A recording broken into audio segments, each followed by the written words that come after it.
सभी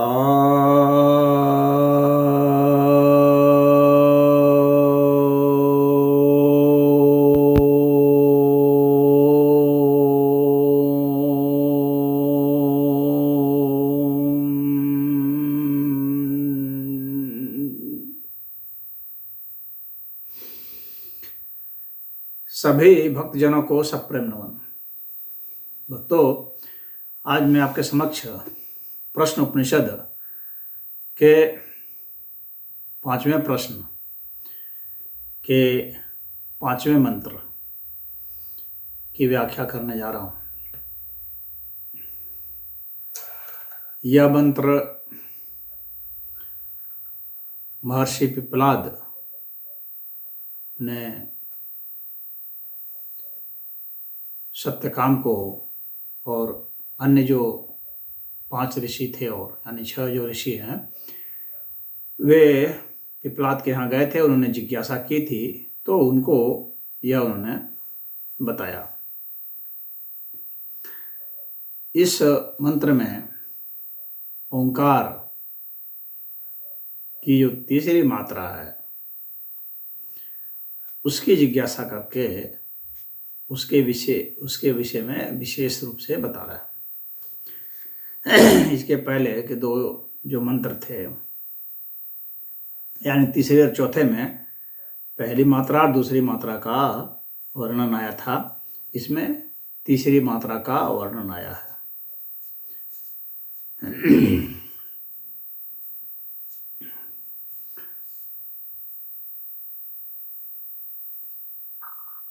अ, उ और म, ये 3 खैर मैं आगे बताऊंगा। अभी पहले मंत्र देख लेते हैं। तो इस मंत्र में वह बता रहे हैं, यह पुनरेतम त्रिमात्रेणोमित्येतेन वाक्षरेण परम पुरुषम अभिध्यायीत स तेजसी सूर्ये संपन्नः यथा पादोदरस्त्वचा विनिर्मुच्यत एवं हा वै स पापमना विनिर्मुक्तः स शामभिरुन्नीयते ब्रह्मलोकं स एतस्तस्मात् जीव घनात् परात् परं पुरुषमिच्छते तदैतो श्लोको भवतः। इसका अर्थ यह है, किंतु जो उपासक त्रिमात्रा विशिष्ट ओम इस अक्षर द्वारा इस परम पुरुष की उपासना करता है, वह तेजोमय सूर्यलोक को प्राप्त होता है। सर्प जिस प्रकार कैंचुली से निकल जाता है, उसी प्रकार वह पापों से मुक्त हो जाता है।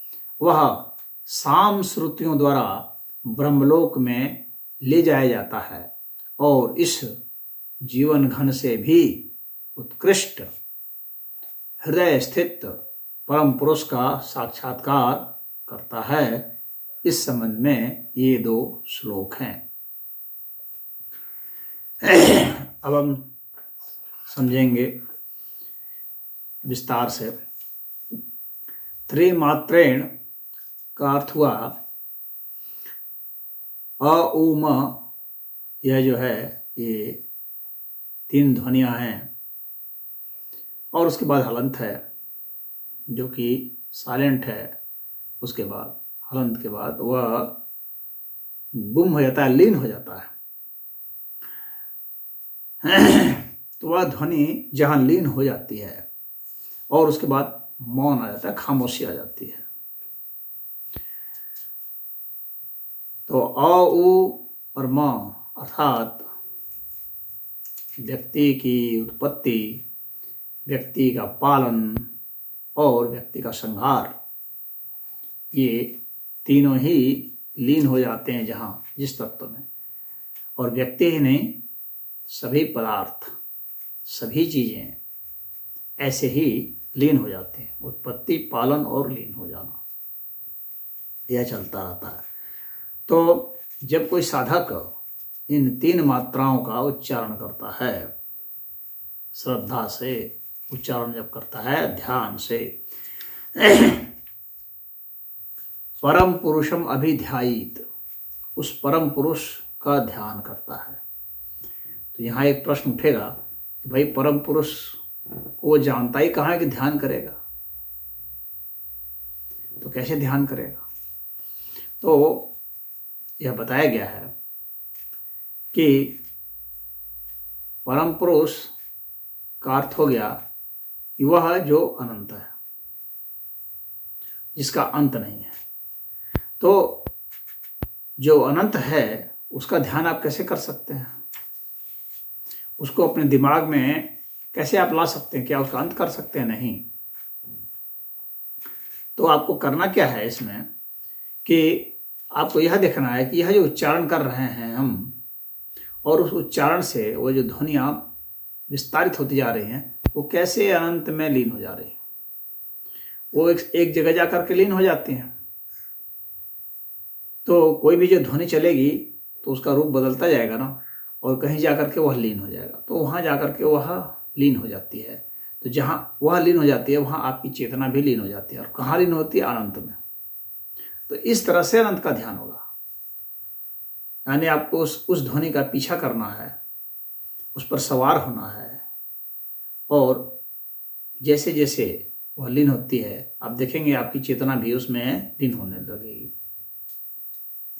और कहते हैं सा तेजसी सूर्य संपन्न, तो वह सूर्य से संपन्न हो जाता है, सूर्य लोक को प्राप्त हो जाता है। इसके पिछले जो श्लोक थे, इसका पिछला जो मंत्र था उसमें जो है सोमलोक की बात थी, इसमें सूर्य लोक की बात है। सूर्य लोक से कुछ लोग तात्पर्य ऐसा सोचते होंगे कि यह जो आकाश में जो हम लोग को सूर्य दिखता है वह सूर्य की बात किया गया, लेकिन ऐसा नहीं है। यहाँ सूर्य लोक की बात है।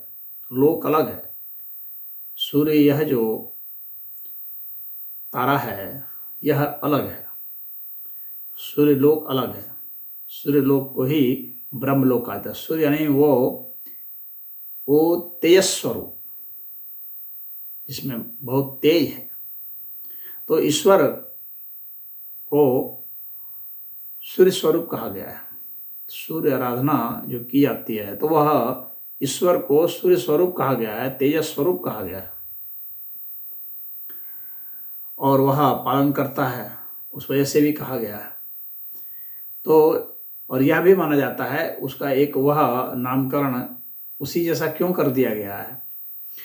ऐसा इसलिए ताकि आप समझ सकें कि बाहर जो सूर्य का तारा जो पिंड दिखता है, जिस तरह से वो तेजोमयी है, आपको समझने में सुविधा हो, उसी तरह से ईश्वर भी तेजोमयी है। लेकिन वही नहीं है, उसी तरह से है। और यह भी आप समझ सकें कि यथा ब्रह्मांडे तथा पिंडे के नियम से कि जो बाहर है वही भीतर भी है। तो हमारे भीतर में भी बहुत सारे पिंड हैं। तो उसमें जो सबसे तेजस्वी पिंड है उसको सूर्य कहा गया है, और उस लोक में जो निवास करते हैं वो सूर्यदेव हैं। ऐसा कहा सूर्यदेव का मतलब हाँ आपको ये आदमी मत समझ लेना फिल्म वाला। देव का अर्थ होता है जो ऊर्जा का जो सब अधिष्ठाता है, जो सबसे सूक्ष्मतम स्वरूप है, जहाँ से ऊर्जा का उद्भय होता है वह देव है। और जहाँ से सभी देवताओं का उद्भव होता है, जहाँ से सभी देवता निकलते हैं, यानी सभी प्रकार की ऊर्जाएं निकलती हैं, वह सूर्यदेव है। तो वो कहा गया कि वह सूर्य से संपन्न हो जाता है, अर्थात आप परम तत्व को प्राप्त होंगे। कैसे बता रहे हैं? यथा पादोदरस त्वचा, इस तरह से सर्प की जो केंचुली होती है, जब उसको विनिर्मुच्य तो उसको जब छोड़ देता है, वह सांप अपनी जब केंचुली छोड़ देता है बिल्कुल नया हो जाता है। उसी तरह से व्यक्ति जब ओंकार की साधना करता है तो उसके सारे पाप नष्ट हो जाते हैं और वह बिल्कुल नया हो जाता है, नवीन हो जाता है ओंकार की साधना से। तो अब तक हम लोगों ने जितने पाप कर्म किए हैं वे सब क्षीण होकर के वे सब नष्ट हो जाएंगे, और वह व्यक्ति ब्रह्मलोक को प्राप्त हो जाता है, ब्रह्मलोक को चला जाता है, यानी ईश्वर लोक को चला जाता है। ब्रह्म का अर्थ यहाँ पर ब्रह्मा नहीं समझना चाहिए, ब्रह्मलोक जो है वह ईश्वर को ब्रह्म, उपनिषद की भाषा में ईश्वर को ब्रह्म कहा गया है। तो शामभीर उन्नीयते, जो शाम जो रश्मियां हैं, शाम जो है रश्मियां हैं, वे रश्मियां जो भगवान ने इसीलिए कहा है कि वेदों में मैं साम वेद हूँ, गीता में कहा है, तो वहाँ साम जो है ना वो रश्मियां हैं। वे साम रश्मियां ही हमारे ये जो जीवात्मा है उसको वहां तक ले जाता है। कहाँ तक? ब्रह्मलोक तक। तो वे ऐसी सूक्ष्म रश्मियां हैं, दिव्य रश्मियां हैं, साम रश्मियां, जो हमें ब्रह्मलोक तक ले जाती हैं, यानी ईश्वर तक हमें ले जाती हैं, ईश्वर में हमें लीन करा देती हैं। और वहां पर जाने पर क्या होता है? तो इस जीवन घन परात परम, यह जो हम लोग का जो यह है जीवन जहाँ घनीभूत है, जीव जहाँ घनीभूत है, जीव घनात परात परम, तो यह जीव जहाँ घनीभूत हो जा रहा है, यानी उसका जो आत्मा है, जो कोर है, एक तरह से जो मूल है उसका, उससे भी वह परे ले जाता है। परात परम, उससे भी वह पर ले जाता है। जो जीव जहाँ घनीभूत है, यानी वह जो आत्म तत्व है, उससे भी वह पर ले जाता है, यानी परमात्म तत्व तक वह ले जाता है। और वहां पर ले जाने से पुरुषम इच्छते, वहां पर वह उस परम पुरुष को वह महसूस करता है, अनुभूत करता है, वह परम पुरुष को इच्छते, वहां उसका साक्षात्कार करता है। इच्छते हैं साक्षात्कार करने के लिए, तो परम पुरुष का साक्षात्कार करता है। और इसी विषय में यहाँ पर यह बताया गया है कि यह श्लोक कहा गया है। तो जो हिरण्यगर्भ है वो ब्रह्मलोक को जाता है, शाम श्रुतियाँ ले जाती हैं, तो जो हिरण्यगर्भ उसको कहा जाता है। हिरण मतलब जो चमकता हुआ, तो सूर्य चमक रहा है तो वह भी चमकता हुआ वह लोक है। तो हिरण्यगर्भ जो है वो ब्रह्मलोक का वह स्वरूप है, अत्यंत सूक्ष्म स्वरूप है, और वहाँ पर वह ले जाता है। और वहाँ पर जीव क्या है? वहाँ वह लिंग मात्र है, इसीलिए इसको लिंगात्मा भी कहते हैं। यह एक बहुत महत्वपूर्ण शब्द है, लिंगात्मा। अर्थात हम लोग दुनिया भर के जितने भी जीव हैं ना, उनका चिन्ह मात्र वहाँ पर है, यानी एक तरह से वहीं से वह नियंत्रित है, कंट्रोल है, या वहाँ पर से ही वह आश्रित है। तो उस लिंगात्मा तक ले जाता है हिरण्यगर्भ। और फिर वहाँ से भी परे वह जो कि हमारे को पूरा करता रहता है, हमारे संपूर्ण शरीर में आविष्ट है, यानी सभी जगह जिसकी विद्यमानता है, या ऐसा कहने कि जो सब चीज़ है अपने परम सूक्ष्मता में, उस परमात्मा को वहाँ से वह देखता है, उस परमात्मा का साक्षात्कार करता है। तो यही यहाँ पर इसका मुख्य अर्थ था। और जो इसकी उपासना विधि क्या है, तो मैंने आप लोगों को कई बार बताया भी है। और ओंकार के ऊपर तो मैं एक अलग से ही वीडियो बनाऊंगा कि जिससे कि सभी प्रकार के रोगों का, सभी प्रकार के पापों का, सबका नाश हो जाता है। और सभी संसार की भी कोई भी चीज़ है जिसको आपको प्राप्त करनी है, उसको भी आप प्राप्त कर सकते हैं। तो अलग अलग प्रकार मंत्र वही रहेगा, उच्चारण की विधि अलग रहेगी और उच्चारण का समय अलग रहेगा, उसके परिणाम उससे अलग आएंगे। यह तो खैर अलग विषय होगा, कभी मैं इस पर वीडियो बनाऊंगा।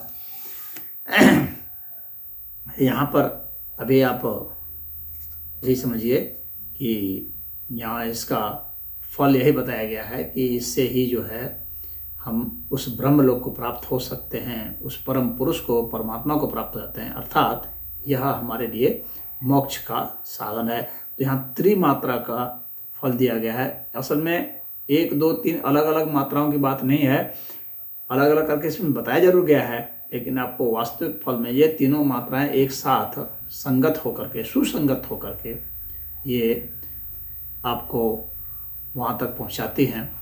तो इन तीनों मात्राओं का ही उच्चारण किया जाता है। और इसका उच्चारण जो है अगर समय के हिसाब से अगर देखा जाए तो 16 सेकंड से जिसका ऊपर होता है उच्चारण, वह अच्छा माना जाता है। तो इसमें इतना ही है। तो